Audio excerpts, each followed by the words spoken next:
안녕하십니까? 32회 부동산 공법 시험을 해설할 장완석이라고 합니다. 먼저 여러분들 고생하셔서 합격하신 분들 축하드리고요. 혹시 아쉽게 좀 안 되신 분들은 요 강의를 또 토대로 해서 다음에 꼭 합격하시는 데 도움이 되었으면 좋겠습니다. 자, 간단하게 해설 들어갑니다. 자, 41번은요. 광역도시에 대한 설명으로 틀린 것 같았는데 여기서 틀린 것은 2번이 틀렸습니다. 광역계획권이 같은 도의 관할구에 속해 있다면 관할 도지사가 수립해야 되는 게 아니죠. 같은 도라면은 관계시장으로서 공동 수립이 되겠습니다. 쉬운 문제죠. 그 다음에 42번은요. 도시군 기본계획에 대한 설명으로 틀린 것 했는데 기본계획이라면 답이 1번이 되겠습니다. 이것도 우리 수도권에 속하고 광역시와 경계를 같이 하지 아니한 시로서 인구 20만 이하인 시는 기본계획 수립하지 아니할 수 있다라고 했는데 이것도 많이 냈던 문제입니다. 수도권에 속하지 아니하고 광역시와 경계를 같이 하지 아니한 시로서 인구 20만이 아니고 10만 명 이하죠. 10만 명 이하. 그래서 수도권에 속하고가 틀렸고 20만 이것이 10만으로 바뀌어야 되는 겁니다. 그리고 43번 문제는요. 도심계획 시설에 대한 설명으로 틀린 것 했는데 1번이 답이 됩니다. 도심계획 시설 부지의 매수 의무자인 지방공사는 도심계획 시설 채권을 발행하여 대금을 지급할 수 있다라고 했는데 도심계획 시설 채권을 발행할 수 있는 사람은 지방자치단체, 매수 의무자 중에서 지방자치단체만 발행할 수 있는 채권 아닙니까? 그래서 지방공사는 발행할 수 없기 때문에 그 부분이 틀렸고요. 44번은 도시군 관리계에 대한 설명으로 틀린 거, 관리계에 대한 문제가 되겠습니다. 이것은 답이 4번이 됩니다. 역시 쉬운 문제에 속합니다. 도시군 관리계획 결정의 효력은 지형도분을 고시한 다음 날이 아니죠. 지형도분을 고시한 날에 효력 발생합니다. 다음 날이 빠져야 됩니다. 그리고 45번 문제는 지구단위 계획구역과 지구단위에 대한 설명으로 틀린 것 됐는데 이 문제는 조금 어렵게 낸 것 같지만 다른 것들이 명백히 답이 될 수 없기 때문에 답이 이제 1번이 되는 1번은 평상시에 했던 건 아닐 겁니다. 그러나 다른 것들이 명확히 맞기 때문에 1번 같은 경우에 지구단위계획이 수립되어 있는 지구단위계획 구역에서 공사기간 중 이용하는 공사용 가설 건축물을 건축하려면 그 지구단위계획에 맞게 해야 된다. 자, 우리 지구단위계획 구역에서 건축물 건축할 때는 그 지구단위계획에 맞게 건축해야 되는 것은 당연한 얘기가 됩니다. 그죠? 그러나 그건 일반 건축물 지을 때고 공사기간 중에 쓰는 공사용 가설 건축물은 공사할 때만 잠깐 쓰는 것이고 공사 끝나면 없어지지 않습니까? 그래서 지구단위에 굳이 맞게 할 필요가 없습니다. 그래서 그 부분이 틀렸고요. 다른 것들이 다 맞습니다. 쉽게 맞는 것들이고요. 그래서 그렇게 찾으시면 되고 46번은요. 국계법상 개발행에 따른 공공시설 귀속에 대한 설명으로 틀린 거. 이 개발행에 따른 공공시설 귀속에 대한 부분은 요거는 이제 지금까지 안 냈던 부분인데 지금 살짝 낸 부분이지만 이것도 우리 문제 풀 때 했던 부분이기 때문에 크게 어렵지는 않았을 겁니다. 이것은 정답인 틀린 것이 5번이 됩니다. 개발행위 허가를 받은 자가 행정청이 아닌 경우죠. 행정청이 아닌 경우에는 그 용도가 폐지되는 공구설까지는 좋은데 개발행위 허가를 받은 자에게 무상으로 귀속되는 게 아니죠. 종래 용도가 폐지되는 공구설은요. 그 새로운 공구설 설치 비용 범위 안에서 무상으로 귀속할 수 있어요. 양도할 수 있다. 이렇게 돼요. 임의적입니다. 이거는 무조건 무상으로 귀속된다라고 되기 때문에 이렇게 무상으로 귀속되는 것은 행정청이 했을 때거든요. 이건 행정청이 아닌 자라서 틀린 겁니다. 자, 47번은 개발행위에 따른 기반서 설치에 관한 설명을 옳은 것 찾는 건데 답이 4번이 되는 게 답이 4번이 됩니다. 자, 1번은 왜 틀렸냐면은 시장의수가 개발밀도 관리구역 변경할 때요. 지방청의 심의를 거치지 않아도 된다라고 했는데 지정할 때나 변경할 때나 지정이나 변경할 때나 같은 절차 지방도시의 심의를 거쳐야 됩니다. 그리고 2번은요. 기반서 설치계획 수립 시기 아닙니까? 기반서를 부담구역 고시로부터 2년이 아니고 1년이 될 때까지 설치계획을 수립 안 했을 때 그 다음날 해제증서를 보는 거 2년이 틀렸고요. 3번의 시장의수는 기반서 설치비용 납부 의무자가 지자체로부터 건축허가를 받은 때로부터 3개월 내에 기반서 설치용 부과 시기를 얘기합니다. 이거 2개월이죠. 2개월에 부과하는 겁니다. 그리고 4번은 용적률을 50%까지 강화한다는 점 정확하고요. 정확하게 맞고 5번은 이건 납부 시기를 얘기하지 않습니까? 우리 납부 의무자는 사용 승인 신청 후 7일까지 비용되는 게 아니고 사용 승인 신청 시까지 내야 됩니다. 사용 승인 신청 시까지 7일이 아니고요. 그래서 4번은 맞습니다. 48번은요. 성장관리계획구역을 지정할 수 있는 지역이 아닌 거. 성장관리계획구역은 주상공에는 지정할 수 없습니다.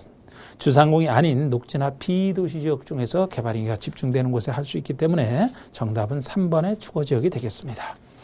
49번은요. 시가와 주정구역에 대한 설명으로 옳은 것은 했는데 정답은 2번이 됩니다. 2번에 시가와 유보기한 유명하지 않습니까? 5년 이상 20년의 기간에서 정해지는 거 요게 맞고요. 1번 같은 경우에는 요거는 대상 지역 좋고 목적 좋습니다. 그런데 시도의사가 지정하는 것도 좋은데 기본 계획으로 결정한다 해서 틀렸습니다. 시가와 주정구역은 도시군 관리 계획으로 결정하는 기본 계획이 아니고 관리 계획으로 결정하는 내용 중에 하나 아닙니까? 3번은요. 시가와 유본이 끝나면 이를 고시하는 건 맞습니다만 시가와 주정구역 지정 결정이 그 고시 다음 날부터 효력 잃는 게 아니고 고시 다음 날 효력 잃는 게 아니고 시가와 유보기간 동안은 효력이 발생하기 때문에 시가와 유보기간이 끝난 날 다음 날에 자동 효력을 잃습니다. 시가와 유보기간이 끝난 다음 날이에요. 시가와 유보기간이 끝난 날 다음 날. 그리고 이렇게 실효됐을 때 그 사실을 고시하는 겁니다. 그래서 뒷부분이 틀렸고요. 4번은 공익상 그 구역 안에서의 사업 시행이 불가피한 것으로서 주민 요청에 의해서 시도지사가 시가와 주정구역 지정 목적 달성에 지장이 없다고 인정한 도시계획 시설 사업은 시가와 주정구역에서 시행할 수 있다. 시가와 주정구역에서는 공익사업이냐 아니냐 이렇게 구별을 해서 이렇게 공익상 사업 시행이 불가피한 것으로서 주민 요청이 아니고 중앙행정관장이 요청을 해야 되고요. 시도지사가 아니고 국장이 국토교통부 장관이 지장이 없다고 인정해야 됩니다. 두 군데 틀렸습니다. 그리고 5번에 시가와 주정구역에서 임목의 볼채조림, 육림, 경면행위에 속하지 않습니까? 이 경면행위라도 허가 없이 할 수 있다가 틀렸어요. 허가를 최소 받아야 됩니다. 허가를 받아야 되고 허가 없이 할 수 있는 것은 없습니다. 예. 그 다음에 50번이고요. 50번은 국계법상 도심계획 시설 사업에 대한 설명으로 틀린 거 됐는데 요 틀린 것은 2번이 틀렸습니다. 도심계획 시설 사업이 같은 도의 관할구역에 속해 있다. 그러면은 이 같은 게 속하는 경우로서 둘 이상의 시군에 걸쳐 시행이 된다면 국장이 지정 시행자를 정하는 게 아니고 둘 이상의 시군에 걸쳐 있을 때는 바로 윗사람인 도지사가 시행자를 정합니다. 둘 이상의 시도에 걸쳐서 시행될 때 국장이 하는 것이고 여긴 둘 이상의 시군에 걸쳐 시행하는 경우니까 도지사가 정해야 됩니다. 그래서 2번이 틀렸고요. 51번은 기반설의 종류와 해당 시설의 연결이 틀린 거 요거 5번이 답이 되겠습니다. 폐기물 처리 및 재활용 시설은 환경기초시설이지 보건위생시설이 아닙니다. 우리 보건위생시설은 뭐 장사시설 등을 얘기하지 않습니까? 요거 환경기초가 돼야 됩니다. 52번은요. 용도지발 용적률의 최대한도가 큰 순서대로 나열한 것은 했는데 이것도 많이 했던 겁니다. 요거 답이 2번이 되는 게 근린 상업지역의 최대치 900%까지 보이는 거 이게 처음 1번이 돼야 되고요. 처음 나오는 것이 되고 그 다음에 준주가 500까지 보이는 거 아닙니까? 디귿번의 준주가 500이고요. 니은번의 준공업지역이 400까지 보입니다. 그리고 미음번의 계획관리지역은 100%까지 보이는 것이고 그 다음에 보전 녹지라면은 요게 이제 80까지 보이는 거 아닙니까? 그래서 사실 요거 뭐 기억, 니은, 디귿 요 세 가지 순서만 알아도 맞추는 겁니다. 답은 2번이 되겠습니다. 기억, 디귿, 니은, 미음, 리을. 자, 53번 도시개발법상 도시개발구역을 지정할 수 있는 자를 모두 그런 것을 했는데 이것도 구역지정권자라면 시도지사, 대도시장, 예외국장 아닙니까? 그러면은 토지주택공사는 시행자 아니죠. 그래서 지정할 수 있는 자가 아니죠. 그래서 답이 4번이 되겠습니다. 기억, 니은, 디귿이 되겠습니다. 54번은요. 수용 사용 방식에 따라 다른 사업식에 대한 설명을 옳은 것은 했는데 물론 1번 지금 이게 정답이 되려면 4번밖에 될 수가 없습니다. 그런데 4번도 정확하게 맞는 게 아니라서 저는 이 54번 문제에 대해서는 이의신청감이라고 생각을 하는 문제니까 잘 한번 해설을 들어보시죠. 일단 1번은요. 도시개발 사업을 시행하는 지자체는 도시개발구역 지정 요구 시행 방식을 혼용해서 수용 사용 방식으로 이렇게 할 수는 없어요. 이게 수용 사용 방식에서 혼용으로 바꿀 수는 있습니다. 그런데 수용 혼용해서 수용 사용 제일 어려운 방식으로 바꿀 수는 없다라는 거 틀렸고 확실히 틀렸고요. 2번은 도시개발 사업을 시행하는 정부 출연기관이 그 사업에 필요한 토지를 수용할 때 사업 대상 토지 면적의 3분의 2 이상에 해당하는 토지를 소유하고 총수 2분의 1 이 수용할 때 이 동의를 받아야지 수용할 수 있는 것은 민간 시행자가 할 때 아닙니까? 정부 출연기관이기 때문에 이때는 동의가 필요 없습니다. 틀렸고요.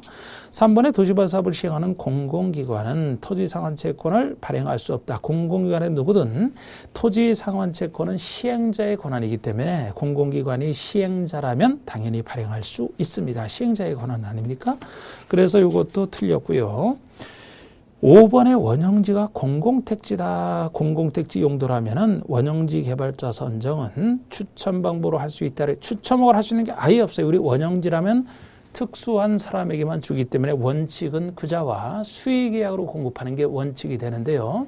학교나 공장 등의 부로 직접 사용하는 자만큼은 예외적으로 경쟁 입찰로 하는 것이 가능합니다. 그래서 우리 원형지 같은 경우는 원칙이 수의계약이요. 학교나 공장 등의 용지로 직접 사용하는 자만 경쟁 입찰이고 추첨의 경우는 아예 없습니다. 추첨의 방법에 나오는 것은 원형지가 아니고 조성 토지를 공급할 때 아닙니까? 그래서 확실히 틀렸고 그렇다면 4번이 답이 될 수밖에 없는데 원형지를 공급받아 개발하는 지방공사는 원형지에 대한 공사 완료 공고일부터 5년이 지난 시점이라면 해당 원형지를 매각할 수 있다. 이게 상대적으로 이게 맞을 수밖에 없어요. 그래서 저도 일단 정답은 4번으로 했습니다만 이거는 이의신청 대상이 될 수가 있습니다. 왜냐하면은 이게 무조건 공사완료 공고일부터 5년이 지났다라고 해서 꼭 매각할 수 있는 건 아니거든요. 매각할 수 없을 수도 있어요. 왜냐하면은 여러분들이 아시다시피 국가지자체를 제외한 그러니까 지방공사 같은 사람은 가능하죠. 국가지자체를 제외한 자는 매각 제한을 받는데 그 매각 제한이 정확하게는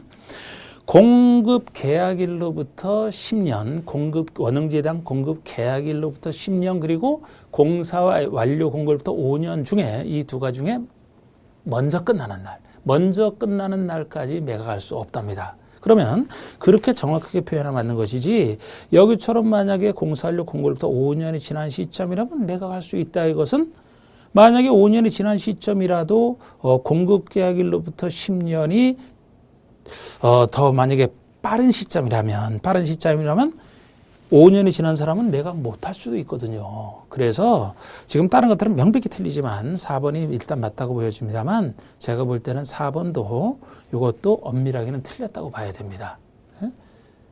공사완료 공고일부터 5년, 공급 계약부터 10년 중에 먼저 끝나는 기간 안에는 매각할 수 없다기 때문에 그래서 이게 만약에 이제 이의 신청이 받아들여지게 되면은 정답 없으면 다 맞는 것이 되게 될 겁니다. 자, 55번은 환지 방식에 한 사업식에 대한 설명으로 틀린 거 됐는데 환지 방식에 한 사업식에 틀린 거. 우리 1번만 해도 사실 이게 국토교통부 령에 나오는 얘기지만 구석에 들어간 것을 우리가 어차피 공부할 수는 없어요. 그런데 여기서 틀린 것이 확실히 2번이 틀립니다. 쉽게 틀려요. 시행자는 면적의 규모를 조정할 특별한 필요가 있으면 면적이 넓은 토지는 면적을 줄여서 환지를 정하거나 환지 대상에서 제외할 수 있다라고 했는데 면적이 넓은 토지는 줄여줄 수만 있지 환지 대상에서 제외할 수는 없습니다. 환지 대상에서 제외할 수 있는 것은 면적이 작은 토지죠. 면적이 작은 토지는 환지를 늘려줄 수 있고 중환지 할 수도 있고 작으니까 환지 대상에서 제외할 수 있다. 그래 이건 넓은 토지이기 때문에 면적을 줄여만 줄 수 있지 제외할 수 있다가 틀린 겁니다. 그게 확실히 틀렸고요. 여기서도 하여튼 이 보시면은 뭐 다른 지문들 중에 좀 낯선 지문들은 들러리 지문이 많아요. 그런 정답 관련 없고요. 아실 필요도 없고 56번에 도시개발 채권에 대한 설명으로 옳은 것 했는데 정답은 4번이 되겠습니다. 도시개발 채권의 상환기간은 5년보다 짧게 정할 수는 없다. 자, 우리 도시개발 채권의 상환기간은 최소 5년 이상 10년 이하에서 5년 이상 10년 이하에서 지자체 조례로 정하지 않습니까? 그러면 5년보다 짧게 정할 수는 없다가 맞는 거죠. 최소 5년 이상은 돼야 되기 때문에. 그래서 이것이 옳은 얘기고 1번 같은 경우는 국계법에 의한 공작물의 설치허가를 받은 자는 도시개발 채권을 매입한다. 도시개발 채권은 유일한 매입 의무가 있는 채권입니다만 공작물 설치 허가가 아니고 국계법에 따른 형질 변경 허가를 받은 자가 설치 의무가 있지 공작물 설치 허가를 받은 자는 매입 의무가 없습니다. 2번에 이율은 어떻게 정하느냐? 기획재정부 장관이 정하는 게 아니고요. 요거는 지자체가 발행한 채권 아닙니까? 시도의사가. 그렇기 때문에 이거는 그 시도 조례로 정한다 이렇게 보시면 됩니다. 조례. 기획재정부 장관이 아니고요. 그 다음에 3번 같은 경우 이 채권을 발행하려는 시도의사는 기획재정부 장관의 승인을 받은 후 발행 총액을 공고하라.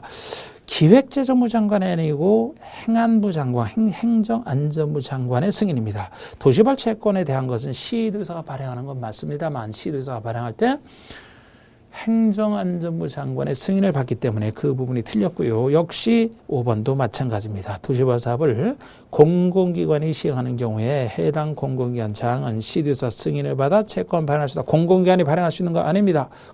우리 공공기관이 아니고 시도의사가 발행하되 행안부 장관 승인을 받아서 그래서 두 군데가 틀렸습니다. 발행권자와 승인권자가 다 틀렸죠. 그래서 4번만 정답이 되겠고요. 57번 보시면 도시벌법상 도시벌구역에서 허가를 받아야 될 행위로서 명시되지 않은 것을 찾아라. 이거는 뭐 단 토지 합병이죠. 토지의 분할입니다. 토지를 분할하는 것에 대해서 투기랑 관련이 있다고 봐서 미리 도시발 사업을 원활하게 진행하기 위해서 허가를 받게 통제하는 것이지 토지 합병은 전혀 통제 대상이 아닙니다. 소유자가 줄어드는 거 아닙니까? 오히려. 그래서 토지 합병이 정답이고요.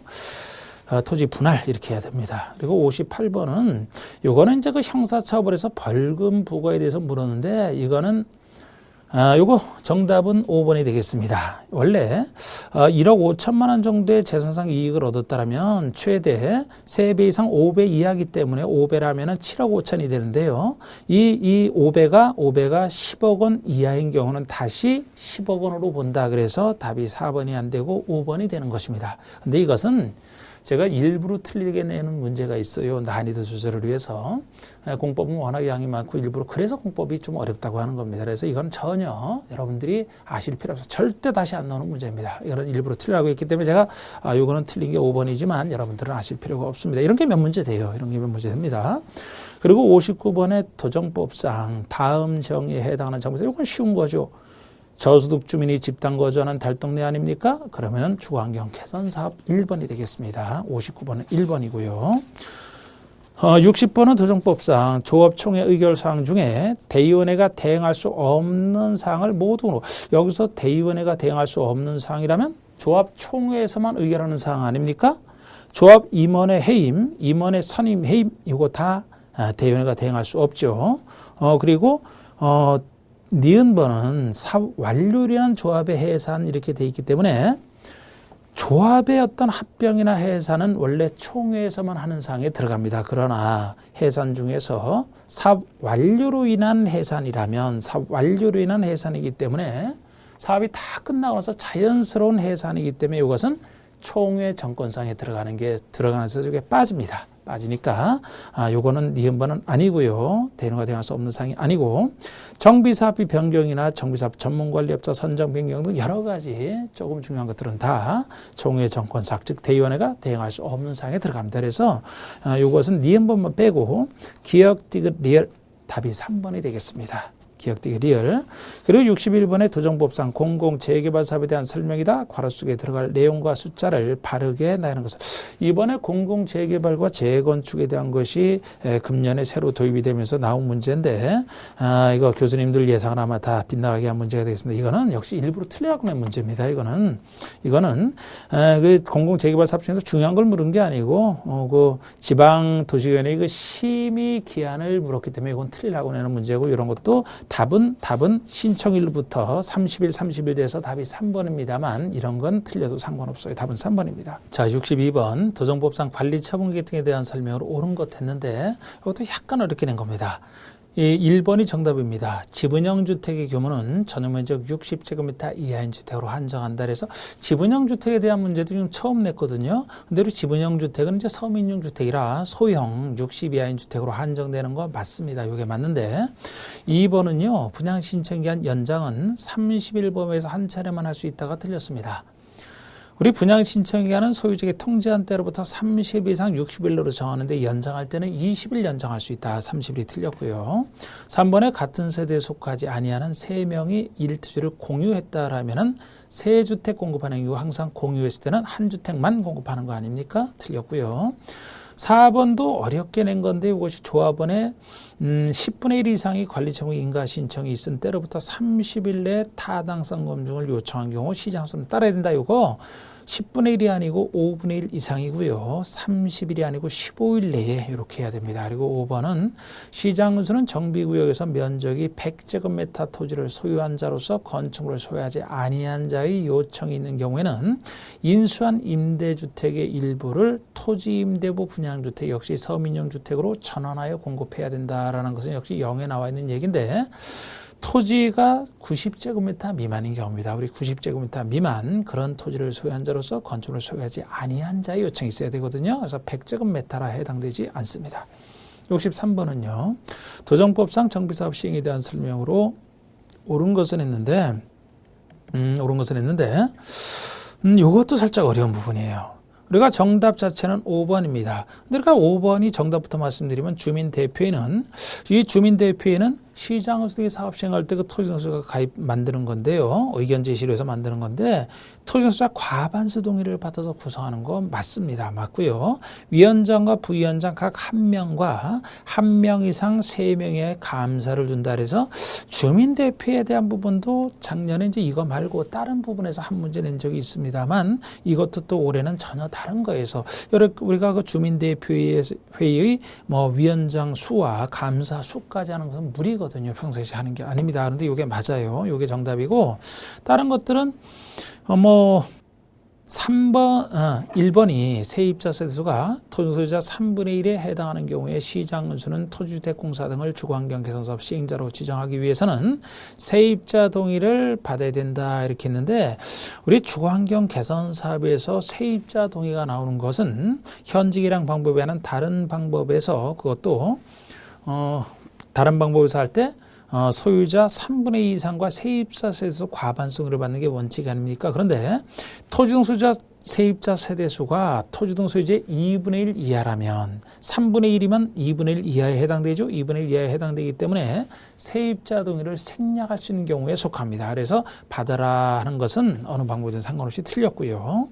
2번에 재개발 사업은 토지등 소유자가 30인인 경우에는 토지등 소유자가 직접 시행할 수 있다. 토지등 소유자가 직접 시행자가 되는 것은 재개발 사업밖에 없는데 그것도 조합 설립 의무와 관련돼 있지 않습니까? 그 토지등 소유자가 20인 미만이에요. 30일은 넘잖아요. 20인 미만일 때는 조합 설립 안 해도 되고 조합 설립 안 하고 직접 시행할 수 있는 거 그래야 됩니다. 그래서 20인 미만이어야 되고요. 3번 같은 경우도 예의적 시행자 지정 사유에서 내는 건데 특수한 수많은 숫자 중에 하나 아닙니까? 이것이 재건축 사업의 조합 설립 추진위원회가 구성 승인을 받은 때로부터 2년이 되었음에도 조합 설립 인가를 신청하지 아니한 경우에 시장의수가 직접 시행할 수 있고 2년이고 3년이 되었음에도 설립 인가 신청 않을 때 직접 시행할 수 있는 것에 속합니다. 그리고 4번의 조합 설립 추진위원회는 토지등 소유자 수가 200인인 경우에 5명 이상의 이사를 둬야 된다라고 했는데 우리 이사 수에 대한 얘기는 이사 수는 정비조합에서는 최소 3명 이상은 돼야 됩니다. 그런데 조합원 수가 100명을 초과할 때는 100명을 넘을 때는 5명 이상을 둬야 된다 이런 얘기가 있거든요. 그러면 토지등 소유자가 뭐든지 조합원이 되기 때문에 우리 200이면 100명 초과하신데 5명 이상 이사를 둬야 된다. 이게 맞으려면 조합의 경우입니다. 조합의 경우. 조합 설립 추진위원회는 이런 수에 대한 기준이 따로 이사에 대한 기준이 없어요. 이사라는 말도 안 씁니다. 우리 추진위원회에서는 추진위원장과 추진위원이라고 하죠. 추진위원장과 추진위원은 합한 수가 5인 이상이면 이제 구성할 수 있는 거 아닙니까? 근데 여기서는 이사라는 말 자체 이렇게 이거 맞으려면 추진위원회 얘기가 아니고 이제 조합 얘기가 되겠습니다. 그래서 추진위원회는 이게 틀렸습니다. 그래서 5번 맞고요. 네. 64번이 청산금 및 비용 부담 등에 대한 설명으로 옳은 것 했는데 옳은 것이 답이 2번이 되겠습니다. 정비구역의 국유 후 국공유 재산은 정비사업 외의 목적으로 매각하거나 양도할 수 없다. 그래서 국공유 재산은 이제 정비사업 목적으로 써야 됩니다. 그래서 다른 목적으로 매각 양도할 수 없다는 것이 맞고요. 그 사업에 써야 되니까. 1번 같은 경우는 이제 청산금을 징수할 권리는 소유권 이전 고시일로부터 3년간이 아니고 5년 소멸시효에 걸리죠. 그것도 소유권 이전 고시일 다음 날로부터 3년 아니고 5년이 되겠습니다. 그래서 두 군데 틀렸고요. 3번에 청산금을 지급받을 자가 받기를 거부하더라도 사업 시행자는 그 청산금을 공탁할 수는 없다. 이것도 뭐 중요한 지문은 아닙니다만 받기를 거부했을 때는 공탁할 수 있어야 됩니다. 공탁 있어야 됩니다.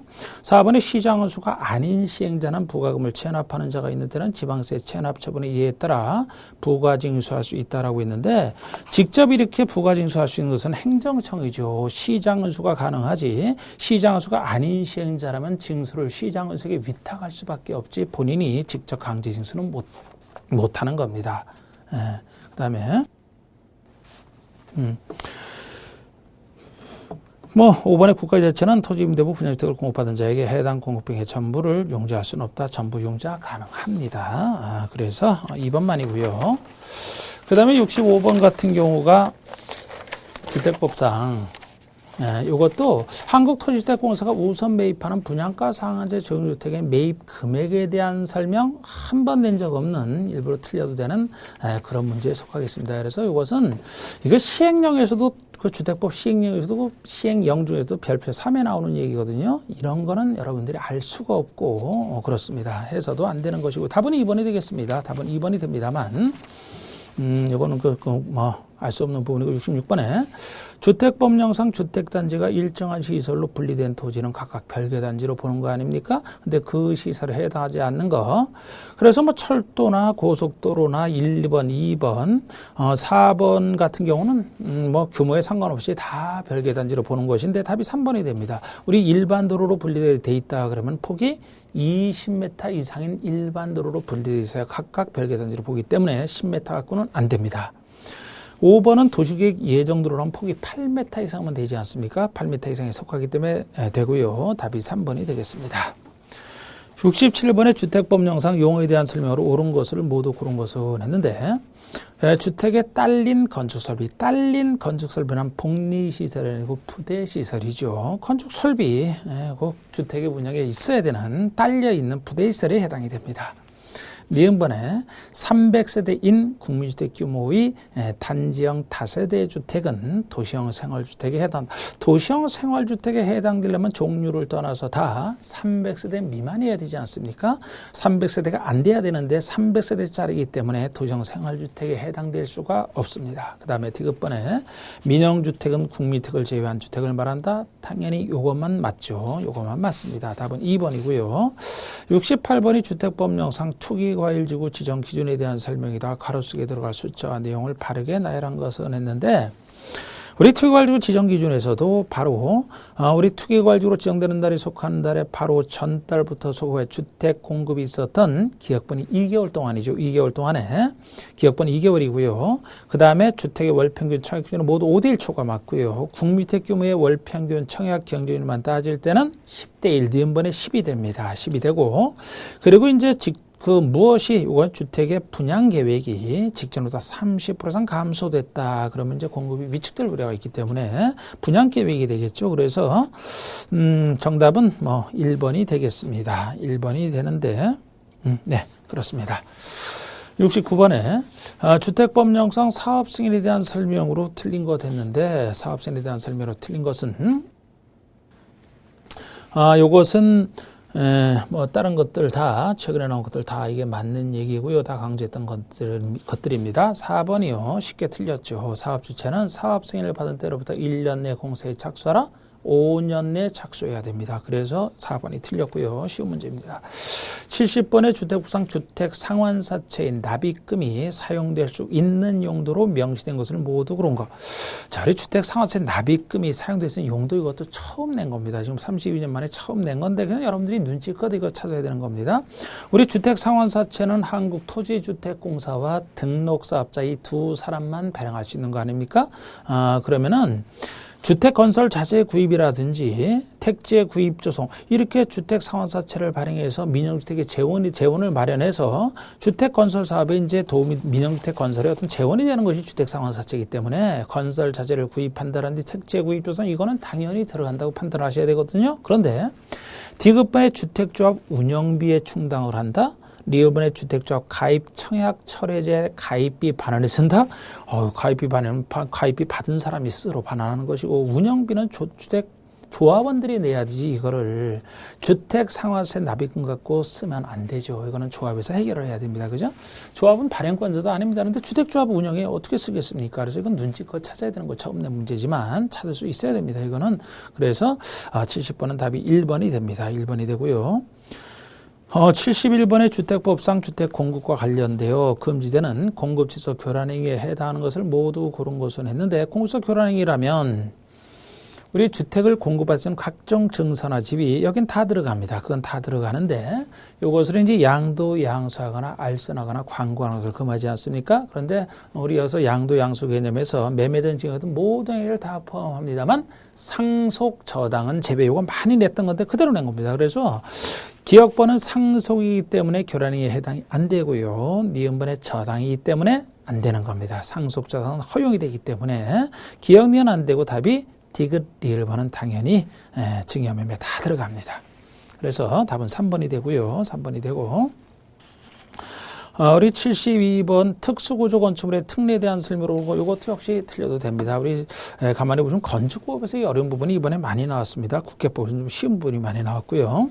이 특수구조 건축물에 대해서도 처음 나온 문제입니다. 처음 나온 문제인데 1, 2번 같은 경우는 아예 규정 자체가 없는 것에 속합니다. 이런 규정이 없기 때문에. 근데 이것도 좀 그래요. 그리고 답은 뭐 3번입니다. 한쪽 것은 고정되고 다른 것은 지지되지 아니한 구조로 된 차양이 외벽의 중심자로부터 3m 이상 돌출된 건축물, 특수구조 건축물에 해당한다 해서 특수구조 건축물 개념에 속하는 건데 역시 이것도 좀 개념이지만 하여튼 정답은 3번이고요. 4번 같은 경우는 이것도 그 특수구조 건축물 개념에 관련된 얘기인데 이게 이제 기둥과 기둥 사이가 15m 갖고 안 되죠. 20m 이상이어야 됩니다. 20m 이상이야 특수구조 건축물에 들어간다는 점에서 틀렸고요. 5번 같은 경우는 이제 그 건축주가 이 특수구조 건축물을 건축하라는 건축주가 허가 신청 전에 허가권자에게 해당 것이라 구조 안전에 대해서 지방건축위원회의 심의를 거쳐야 된다라고 했는데 이 심의사항에 들어가는 건 맞아요. 들어가는 건 맞습니다만 건축주가 허가 신청 전에 이거 심의를 신청하는 게 아니죠. 허가 신청한 이후에, 허가 신청 이후에 심의 대상에 속하면 이제 심의 신청이 들어가는 겁니다. 그래서 건축허가 신청 전 이 부분이 틀렸다고 봐야 되고요. 73번은 건축주 갑은 수면위에 건축물을 건축하고자 한다. 건축부상 그 건축의 대지 범위를 설정하기 곤란한 경우에 갑이 허가권자에게 완화증을 요청할 수 없는 기준 전혀 이것도 누구라도 예상 못했던 건축법에서 좀 이번에 어려운 게 많이 나왔다고 제가 말씀드렸죠. 요건 그냥 5번이 답인데 조문상 이 5번이 답이로 나와 있습니다. 그런데 이거는 뭐 평상시 따로 할 수 있는 건 아니고요. 74번의 건축허가 제한에 대한 설명으로 옳은 것 했는데 정답이 뭐 이건 3번이 되는 건 뭐 정답 자체는 쉽습니다. 요거는 건축허가를 제한한다면 제한기간은 2년 내고요. 그죠? 1년에 1년 연장할 수 있다. 이게 3번이 정답입니다. 1번은 국방문화재보존 국민경제로 특히 필요한 경우 주무부 장관이 허가권자 주무부 장관은 제한권자가 아니고 국토교통부 장관이 제한권자죠. 이 사유라면 국장입니다. 2번에 지역계획으로서 필요하다 그러면 도지사는 제한권자 맞는데 자치시장, 특별자치시, 특별자치도에서는 요 사람이 건축허가권자고 요 사람은 건축허가권자고 제한권자도 아니고요. 이 사람은 도지사 통제를 받는 사람들이 아니잖아. 그래서 이 도지사가 허가를 제한하려면 그 도지사 밑에 있는 시군, 시장군수의 허가를 제한할 수 있는 것이 특별자치시장의 허가를 제한할 수가 없습니다. 어떻게 특별자치시장, 세종시장의 허가를 충남도지사가 하겠습니까? 시장군수의 허가를 제한할 수 있을 뿐입니다. 그래서 틀렸고 4번의 시도지사가 건축허가를 제한하는 경우에는 허가를 제한할 때 주민의견을 청취하거나 건축인의 심의를 거쳐야 된다는데 주민의견 청취 또는 건축인의 심의가 아니고 미시입니다. 이거 둘 다 거쳐야 되는 건데 하여튼 정답 아닙니다. 5번의 국장은 건축허가를 제한하는 경우 제한 목적 여러 가지 제한했을 때 그 제한 대상 기간 용도 등을 지침없이 공고하라 이렇게 했는데 이 공고는 구체적으로 제한했을 때 이 건축허가가 제한된다는 공고는 건축허가권자가 공고하게 돼 있습니다. 그래서 다른 것들이 이상한 지문이 있어요. 4번이나 5번 같은 좀 이상하게 만들었지만 3번이 이건 쉽게 찾을 수 있어야 됩니다. 75번에 건축 쪽 갑은 A도 B, C에서 연면적이 100제곱미터이고 2층인 것을 대수선하고자 신고를 하려고 한다. 이에 대한 설명으로 그런 거. 자, 우리 대수선의 신고 대상 대수는 잘 보시라고 했는데 우리 항상 우리 대수선이라면은 우리 200 미만이고 3층 미만인 200 미만이고 3층 미만인 건축의 대수는 모든 대수이 다 신고 아닙니까? 그렇지 않은 건축물이라면은 이제 수선만 신고였고요. 그래서 요거는 100제곱미터이고 2층짜리니까 200제곱미터 미만이면서 동시에 3층 미만인 그런 건축물의 신고 대상 대수이 맞습니다. 그럼 신고 대상을 전제해서 풀어야 되는 건데요. 갑이 대수선을 하기 전에 B 시장에게 건축 신고를 하면 건축 허가 받은 것으로 본다. 그냥 이게 맞는 겁니다. 예?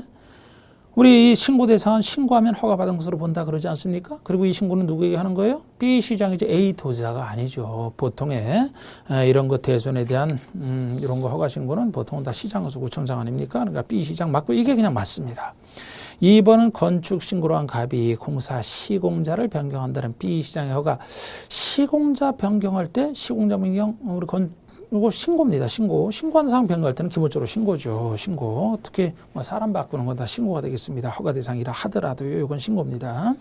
3번의 B 시장은 건축 신고 수리 전에 건축물 안전 영향 평가를 실시해야 된다 그랬는데 건축의 안전 영향 평가는 아예 신고 대상은 해당이 안 되고요. 안전 영향 평가는 건축 허가 전에 하는 것이고 허가 전에 하더라도 이런 작은 것이 아니고 초고층 건축물이거나 16층 이상으로서 연면적 10만 제곱미터 이상 이 두 가지 건축물이지 신고 대상에 대해서는 영향평가하는 거 없습니다. 그래 틀렸고 4번에 건축 신고로 한 갑이 신고일부터 6개월 내 공사에 착수를 하면 신고 착수기간이 유명한 1년 아닙니까? 6개월 아니고 1년 내 착수를 안 하면 신고 효력은 없어진다. 5번에 건축 신고로 한 갑은 건축의 공사가 끝난 후 사용 승인 신청 없이 건축을 사용하시다. 건축 허가 대상이든 건축 신고 대상이든 허가 대상인 가설 건축물 요 세 가지는 공사 끝나고 사용 승인을 받아야 쓸 수 있는 것이라 사용 승인 신청 없이 사용할 수 있다가 틀렸어요. 사용 승인 받아야 쓸 수 있는 겁니다. 76번은요. 역시 이것도 이 강론 파트에서 어렵게 낸 겁니다. 그래서 이거 평상시에 하는 거 아닙니다. 답은 뭐 다 이거 지금 기억, 니은, 디귿 이거 다 맞습니다. 그래서 답은 5번인데 이것도 그냥 조문상 이렇게 하는 거지. 이거 따로 하실 수가 없는 부분이에요. 77번에 특별건축구에 대한 설명으로 오는 거. 하여튼 묘하게 제가 해보면은 이 건축법에서 7문제에서 뭐 한 2문제 빼고 아주 5문제가 다 어렵다고 봐야 됩니다. 77번에 1번 국장은 지자체가 국제행사 등을 개최하는 지역의 사업구역을 특별건축으로 지정할 수 있다. 우리 국제행사도 국가가 개최할 때 국장이 하는 것이지 지자체가 국제행사를 개최할 때는 시도지사가 지정권자가 됩니다. 그래서 국장이 아니고 시도지사고요. 도로법에 따른 접도구역은 특별건축으로 지정할 수 없다. 접도구역은 도로에 접하는 일정한 그 건축물의 안전을 위해서 도로교통의 안전을 위해서 건축을 못 짓게 하는 게 접도구역이기 때문에 여기에는 특별건축구역 지정할 수 있는 땅이 아니죠. 그래서 이게 정답입니다. 없다. 그리고 뭐 3번에 우리 특별건축구역에서 건축기준의 특례사항은 지자체가 건축하는 건축물은 적용되지 않는다. 적용됩니다. 적용되고요. 지자체에 하더라도. 그리고 그 부설주차장 설치에 대한 규정은 개별 건축마다 꼭 적용해야 되는 게 아니고 혜택 줘서 요거 부설주차장 설치 규정을 통합하여 여러 가지 사항을 통합하여 적용할 수 있는 것에 속하기 때문에 개별 건축마다 적용해야 된다가 틀렸습니다. 5번에 특별건축구역을 지정한 경우는 국회법에 의한 용도지역지구 구역의 지정이 있는 것으로 본다. 특별건축구역이 지정되면 관리구역으로 정하는 사항이 일정한 부분이 받은 것으로 의제가 됩니다만 관리계획 내용 중에서 용도지역지구 구역의 지정은 의제되지 않습니다. 이거 않는 것에 속하죠. 78번. 건축분상 건축 등과 관련된 분쟁으로서 건축분쟁 전문위원회의 조정 및 제정의 대상이 되는 것은 했는데 건축분쟁 전문위에서 다루는 것은 행정청과의 분쟁이 아니고 민간인끼리의 관련 분쟁을 이 건축분쟁 전문위에서 다루는 거 아닙니까? 그래서 바로 정답 자체는 쉬워요. 4번입니다. 관계 전문기술자와 인근 주민 간의 분쟁 다 됩니다. 4번이 정답이지. 1번은 건축신고 수리자와의 분쟁하면 건축신고 수리자는 건축신고를 하면 시장구청장이 수리받는 사람 아닙니까? 그 행정처가의 분쟁은 아니에요. 그리고 2번의 건축지도원 간의 분쟁도 그렇습니다. 건축지도도 공공적인 차원에서 건축지도를 하는 사람이라 이 사람과의 분쟁이 아니에요.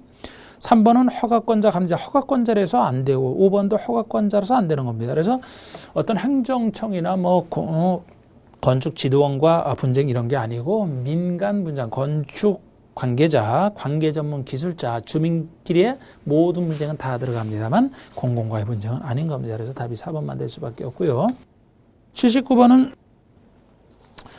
농지법에서 농지정을 발급하지 않고 취득할 수 있는 경우가 아닌 것 같았는데 이건 정답이 5번 되는 거는 주말 체험을 하려고 농업진흥지역 외의 농지를 소유하는 경우는 이거는 농지정을 발급 받아야 취득할 수 있는 것에 속합니다.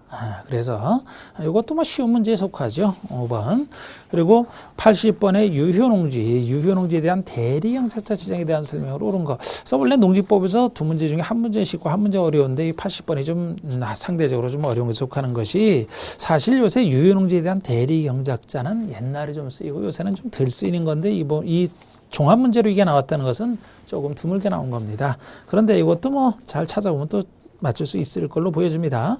1번에 이것이 지력 증진이나 토양의 개량 보존을 위해서 필요한 기간 동안 휴경하는 농지에 대해서는 이거 일부러 지력 증진에서 일부러 쉬고 있다. 일부러 쉬고 있는 농지는 쉬어야지 지력 회복이 되기 때문에 이때는 대리경작자를 지정할 수 있는 그런 땅이 아니고 대리경작자를 지정할 수 없습니다. 그냥 유효농지여야 되지 이렇게 일부러 휴경하는 농지에 대해서는 지정할 수 없습니다.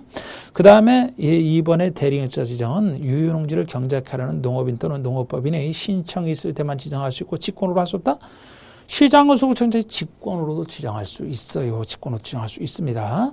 답이 3번이 되는 게 대리경작자가 대리경작자 농사 안 짓는 사람이 있어갖고 행정청이 대리경작자를 지정해놨더니 이 사람이 경작을 게을리한다라면 경작을 안 한답니다. 게을리한다라면 대리경작 기간이 끝나기 전이라도 대리경작자 지정을 해지할 수 있어야 정당하지 않겠습니까? 물론 이 3번 지문 자체는 지금까지 낸 적이 없는 지문이지만 여러분들이 상식을 갖고 판단할 수밖에 없다는 점에서 조금 농지법에서는 이 부분이 그러나 낸 적은 없지만 그리고 4번이 대리경작 기간은 3년 맞아요. 이거 3년 맞는데 이와 다른 기간을 따로 정할 수 없다. 다른 게 따로 정할 수 있어요. 따로 정함이 없을 때 3년으로 본다 이렇게 하는 겁니다. 그리고 농지 소유권자를 대신할 대리경작자만 지정할 수는 있고 임차권자를 대신할 대리경작자는 지정할 수 없다.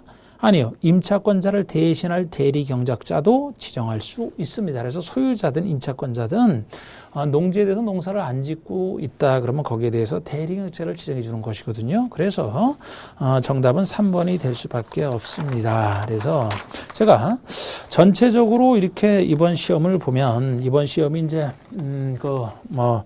공법이 좀 어려울 것이다라고 많은 교수님들이 예측을 했습니다만 예년에 비해서 상대적으로 쉽게 나왔다라고 이제 판단이 됩니다. 그래서 제가 분석을 해보면은 국계법 12문제 중에서 어려운 부분은 한두 문제 정도, 한 문제나 두 문제 정도지 공부를 좀 열심히 하신 분이면 10문제 정도는 최소 10문제에서 11문제는 맞출 수 있지 않을까. 그게 벌써 한두 문제.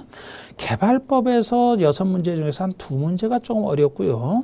도정법에서는 4문제 정도가 조금 어렵습니다. 그러면은 도정법에서는 많이 이제 6문제 중에서 4문제가 어려우니까요. 주택법에서 역시 한두 문제가 좀 어려웠다 이렇게 보시면 됩니다. 7문제 중에서 한두 문제가 좀 어렵고 그 대신 건축법에서는 7문제 중에서 한 5문제 정도가 어렵게 특이하게 냈습니다. 이 건축법에서. 그래서 한 2문제 정도 이제 맞추면 되고요. 그 다음에 농지법에서도 아까 설명드렸지 한 문제는 쉽고요. 한 문제도 제가 생각할 때는 약간 찍어야 되겠습니다만 그래도 맞출 수 있는 가능성이 있지 않나. 그래서 거의 14문제에서부터 15문제 정도가 어려운 문제고요. 이렇게 14에서 15문제 중에서 한 7문제 정도, 8문제 정도는 아주 어려운 문제에 속합니다. 그러니까 아주 구석에서 평소에 내지 않았던 것 중에서 조문을 알아야 되는 것, 이런 것들은 제가 볼 때 진짜 출제위원들도 법조문 보고 출제를 했지, 출제하고 나서는 다 까먹었을. 일부러 내는 공법이 그런 식이에요. 너무 양이 많기 때문에. 그래서 한 7, 8문제가 매우 어렵고요. 나머지는 이제 공부를 좀 열심히 좀 하신 분들이 좀 풀 수 있지만 보통의 경우는 이제 어려운 부분이 나머지가 속해요. 그래서 뭐 그렇게 따져도 25문제에서 26문제 정도는 공부를 좀 합격 수준에서 하신 분들이라면 25에서 26문제는 맞힐 수 있지 않을까 이렇게 생각이 됩니다. 그러면 24문제 맞췄을 때가 60점이니까요. 62.5에서 65점 정도를 맞추는 문제 아니었나. 그렇다면은 원래 공법은 과락만 면해도 합격이다. 우리가 평상시에 과락만 면해도 되고 50점 이상은 맞아도 합격이다라고 얘기를 하는데 글쎄요. 뭐 중개 법령이 어떻게 나왔는지 모르겠습니다만 공법 자체는 예년에 비해서 한 적어도 4-5문제 정도는 쉽지 않았을까. 이 정도면은 좀 무난했다고 보여집니다. 저는 좀 걱정을 했습니다만 공부는 좀 그렇게 보시면 되겠고요. 항상 우리가 이 시험에 제가 좀 간단하게 해설을 해드렸습니다만 역시 보면은 우리가 맞출 수 있는 것만 정확히 맞추면은 합격이라고 보셔야 돼요. 어차피 공법은 양이 많기 때문에 우리가 구석진 곳까지는 알 수도 없고 알 필요도 없는 겁니다. 그래서 평상시 공부하실 때 지금 여기서 우리가 봤듯이 우리 각 교수님들이 이제 어차피 다 볼 수 없으니까 제가 중요한 부분 하는 부분 내가 이것만큼 어떤 식으로 나도 맞추겠다 이런 식으로 그렇게 해서 선별해서 정확하게 공부하시면 될 것 같습니다. 여러분들 시험 보시느라고 수고 많으셨습니다.